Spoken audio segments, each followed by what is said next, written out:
Update lang tayo sa ating Nutella Choco Balloon natin. Oh. Itong Nutella natin, napakasipag niya mag-drop. Kakadrop lang nito no May 3. Pero nag-drop siya ulit ngayon. Ngayong May 27. Napakabilis oh, napakasipag nila mag-drop. Pag naparami at napalaki natin to, pwede natin pa-freebies sa mga followers natin. Yung isang male dito, ay yung female dito, medyo bilugan pa yung katawan niya eh.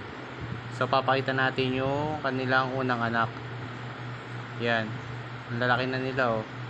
Magwa 1 month na sila sa June 3. Yan, panaglaki yan to, dito tayo kukuha ng susunod natin breeder. Pipili tayo ng pwede nating future breeder dito sa kanila.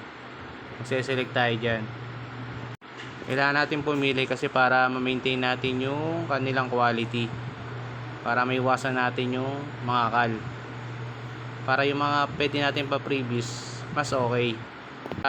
Para matuwa naman yung bibigyan natin nito pag napalaki natin sila. So hanggang dito na lang. Salamat sa panonood.